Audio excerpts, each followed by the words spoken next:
Bonjour à tous mes chers amis cinéphiles, qu'est-ce que vous dites? Bienvenue sur la chaîne de Del Piazza où aujourd'hui on va critiquer Captain America 4 A Brave New World, quatrième opus de cette saga Captain America. Si vous avez suivi un petit peu mes dernières vidéos, on a fait trois vidéos récapitulatives un petit peu des trois premiers opus où on s'est remis un petit peu à jour, on a rafraîchi la mémoire pour attaquer ce quatrième Captain America. Donc, je vais vous donner un petit avis sans trop spoiler, et puis on rentrera vraiment dans le vif du sujet. Donc, ce film-là, ben, bien sûr, ça fait toujours partie de la branche du MCU, de chez Marvel, de Disney.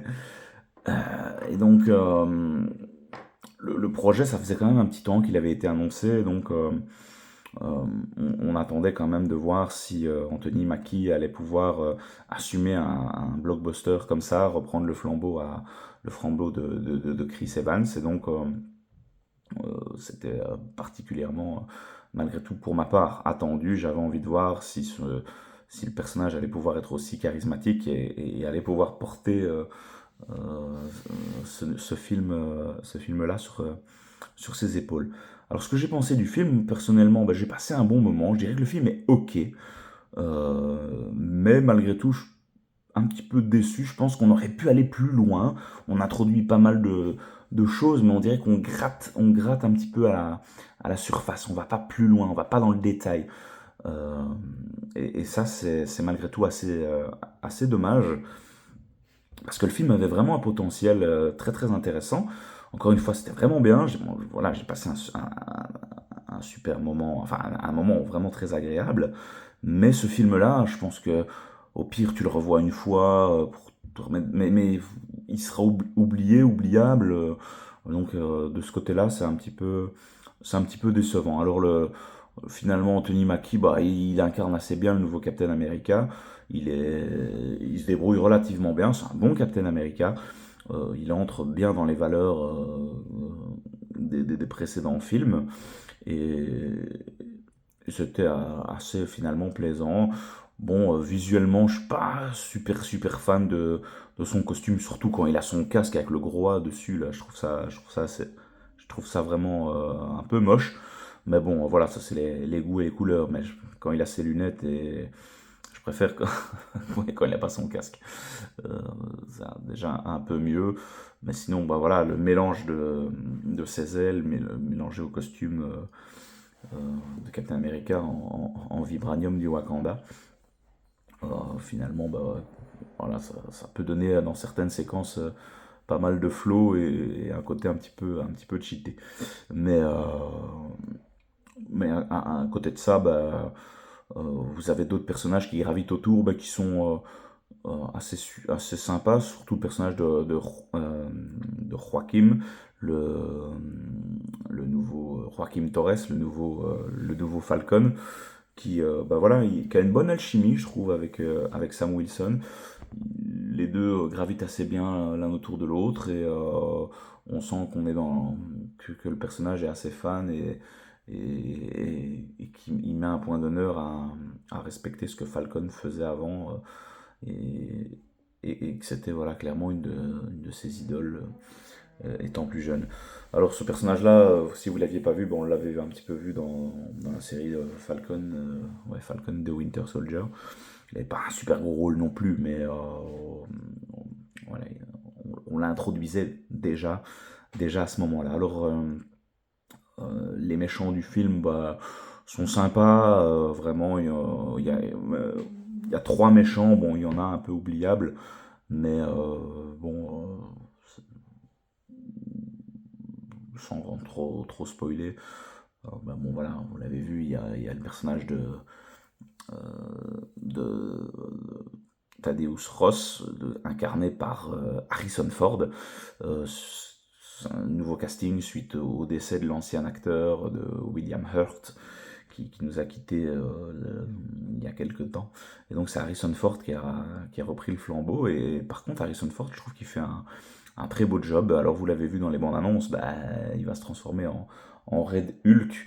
Bon, bah, ce personnage du Red Hulk a été c'est un petit peu dommage finalement qu'il ait été annoncé dans dans les bandes annonces parce que je pense qu'il y avait quand même il y avait quelque chose enfin peut-être garder la surprise quoi, ça aurait été sympa parce que ce film a manqué finalement de surprise et vous avez vu la bande annonce et voilà, je pense qu'il y a vous avez quasiment 80% du film si vous arrivez un petit peu à reconstituer, à tout reconstituer. Donc voilà, un film qui est clairement le moins bon selon moi des quatre. Euh, mais bon, on n'est pas sur un Thor, Thor et le monde des ténèbres non plus, qui selon moi est une référence de Booz dans le MCU.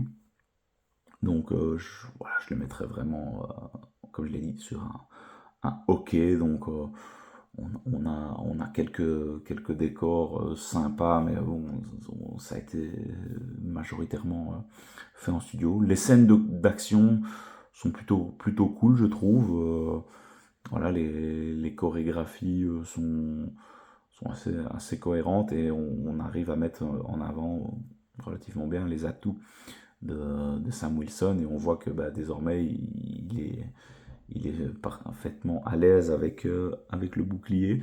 Peut-être un peu trop même finalement, faut pas oublier que ce gars-là n'a pas de super sérum et par moment on se dit mais il est vulnérable ou pas, donc bon, voilà, on sait pas toujours trop où se placer par rapport à ça, mais je le trouve parfois un petit peu trop cheaté quoi finalement, notamment dans le combat final face au Hulk rouge, bon bah voilà, normalement en deux coups de poing il est censé être finito notre ami Sam, mais bon. Voilà, alors je vais rentrer dans le spoil tant qu'on parle de cette histoire de Red Hulk. Euh, Ce que j'ai pensé de ce combat-là final, bah, il était... euh, c'était plus ou moins ok quand on était sur la Maison Blanche, mais une fois qu'ils partent là, après des espèces de l'allée là avec je crois que c'est les cerisiers, bon voilà, c'est pas super beau malheureusement. Et alors bah à la résolution du combat, que ce soit Captain dans un petit discours qui lui dit voilà calme-toi, enfin qui essaye d'apaiser le Hulk rouge, bon bah c'est pas super cohérent je trouve malheureusement. Moi je m'attendais à voir arriver le personnage de sa fille Betty Ross, qu'on verra un peu plus tard à la fin du film, quand il sera dans la prison. Plutôt que de l'avoir fait venir là en prison, bah finalement, ça aurait été peut-être pertinent de la faire venir à ce moment-là. Euh, Parce que ouais, je trouvais pas ça hyper cohérent que ce soit Sam Wilson qui arrive à, qui arrive à le calmer. Bah, l'enjeu le plus important du film, finalement, bah, ça relie aux événements qu'on avait pu voir dans les Éternels, suite à l'émergence du Céleste qui sommeillait à l'intérieur de la Terre. Et donc vous aviez les Éternels qui avaient stoppé cette émergence, mais bah, il y avait la main du Céleste qui était déjà sortie un petit peu. Et donc, par rapport à ça, ben ils ont trouvé qu'il y avait une certaine matière tout autour qui pouvait être bénéfique et l'enjeu, c'est de l'adamantium qu'on connaît bien dans l'univers de Marvel, puisque c'est bien sûr ça qui recouvrira bien plus tard les griffes de notre mutant préféré, Mr. Wolverine. Donc voilà, tout le monde veut profiter de cet adamantium, puisque le vibranium apparemment c'est réservé qu'à certaines petites élites, ce qui embête bien certains pays importants comme le Japon et les États-Unis.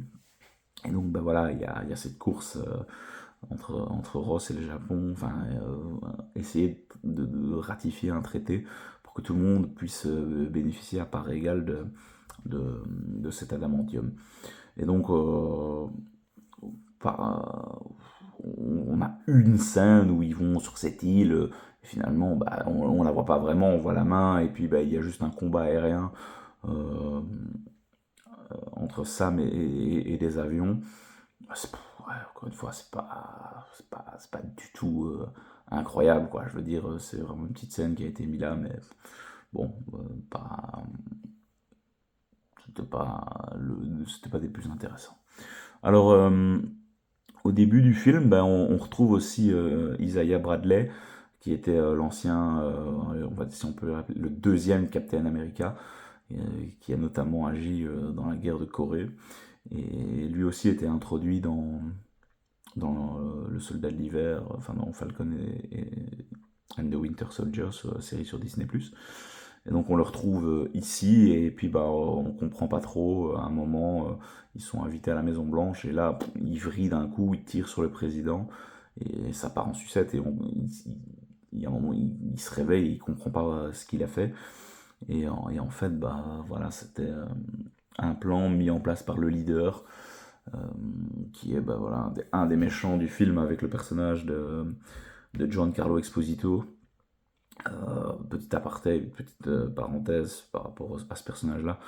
Ah, c'est un peu dommage, finalement. Ils avaient fait la promotion, ouais, on a réussi à avoir Giancarlo Esposito, c'est génial.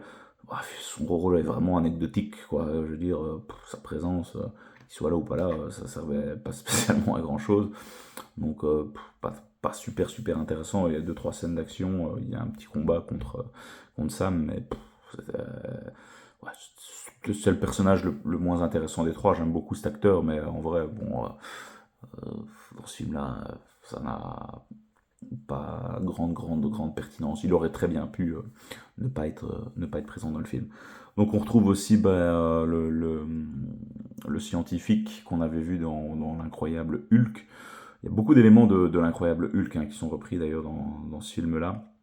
C'est peut-être bien de revoir l'incroyable Hulk avant d'aller le voir, pour que tout ce qui soit autour du Hulk soit bien frais. Donc on retrouve le scientifique qui s'avère, voilà, je crois que dans l'incroyable Hulk, on lui avait injecté du sang de Bruce Banner, et ce qu'il a rendu comme ça, où c'est parti sur son cerveau, et donc il développe son intelligence de manière exponentielle. D'ailleurs, c'est assez dégueulasse, hein, son crâne. C'est pas... On voit que le gars est physiquement plus super, super, super mignon. Euh, et donc, bah, et voilà, et son but à lui, c'est d'anéantir Thaddeus Ross, euh, parce que bah, il a profité de lui pour essayer de monter, à la présidence. Et il avait promis qu'une fois étant président, bah, il le gracierait, ce qui n'a pas été le cas. Et donc, bon, bah, il essaye de se venger. C'est lui qui va, avec des petits cachets, qui va faire en sorte que le président se transforme en personnage. Donc ça, c'était encore assez sympa. On comprend les motivations de ce mec-là. Et pour moi, c'est le méchant, le méchant du film. Et finalement, bah, au début, on savait pas trop pourquoi, comment il faisait pour manipuler les gens. Puis, puis avec cette musique, les flashs lumineux.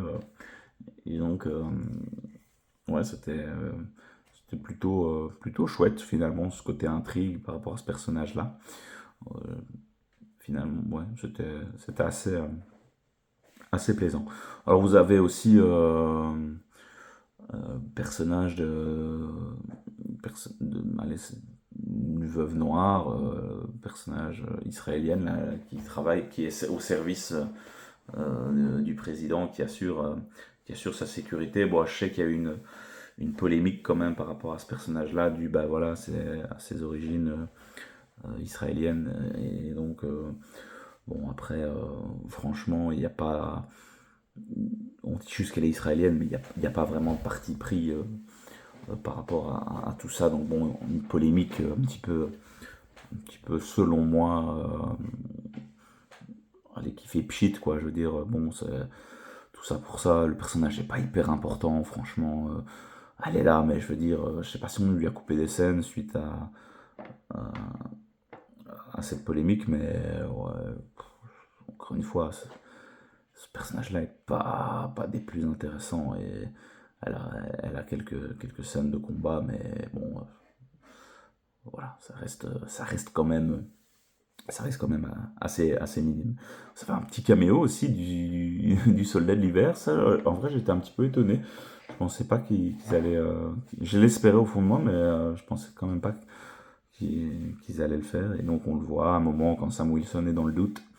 Il vient un petit peu le rassurer. Bon, ça, le doute de Sam Wilson, on l'avait déjà vu, hein, où il se disait pas digne de recevoir le bouclier, que lui avait pas pris le sérum, et donc voilà, par moment, il doute un petit peu, et Bucky vient pour un petit peu lui redonner la pêche et de la confiance en lui. Bucky en costard, qui apparemment est devenu sénateur, enfin, ouais, par contre, je suis impatient de voir dans Thunderbolt à quoi ça va mener, parce que ouais, c'est assez particulier, quoi. Le gars est complètement fou. Et comment Bucky Barnes va se retrouver sénateur? Bon, c'est assez comique, mais bon, voilà, un petit caméo assez rapido. Mais dans ce film-là, euh, ça manquait d'autres caméos, je trouve. Finalement, bah, pourquoi pas un petit moment, allez, puisqu'on parlait tellement de Hulk, bah, un petit caméo de Bruce Banner quand même. Enfin, je sais pas, ça aurait été quand même pertinent. Alors, on a un petit caméo aussi à la fin, du personnage de Betty, hein. Je pense que c'est la même actrice, hein, que dans l'incroyable Hulk. Elle vient, mais ouais, deux lignes de dialogue où elle retrouve donc son père, qu'ils ont enfermé au Raft, la prison qu'on avait déjà pu voir dans Captain America Civil War, où les personnages qui étaient dans l'équipe du Captain avaient été enfermés. Et donc, bah, voilà, le personnage se retrouve là. Et puis, bah, voilà, je me dis, un petit caméo, content de revoir son père, mais bon, voilà. C'est un petit peu, encore une fois, c'est peu à se mettre sur la dent. Alors ensuite, il y a eu une seule scène post-générique qui bah, tease clairement le prochain Avenger, hein, puisque bah, je crois que le premier sort l'année prochaine, à peu près à cette période-ci d'ailleurs, ouais, entre février et avril, je crois, quelque chose comme ça. Euh, et donc bah, on a ce personnage du leader bah, qui, bah, ouais, grâce à sa super intelligence, je sais pas comment, mais il a pu voir qu'il y avait d'autres mondes, et en gros, bah, il fait comprendre à Captain America que ça risque de chauffer très prochainement. Donc voilà, petit teasing par rapport à Avenger, mais bon, rien de foufou. Donc le côté musique un petit peu dessus, il n'y a pas grand thème mémorable, et pas grand chose à se mettre sous la dent de ce côté-là. Donc ouais, la musique pas super mémorable. Voilà, je pense avoir fait le tour de ma pensée pour un petit peu en conclure. Bah ouais, allez voir, si vous êtes fan de Marvel, allez quand même aller voir ce film. Bah, parce que vous passerez, je pense, quand même un agréable moment pour ceux, bah, par contre, qui sont pas au taquet et qui sont pas euh, parfaitement à jour.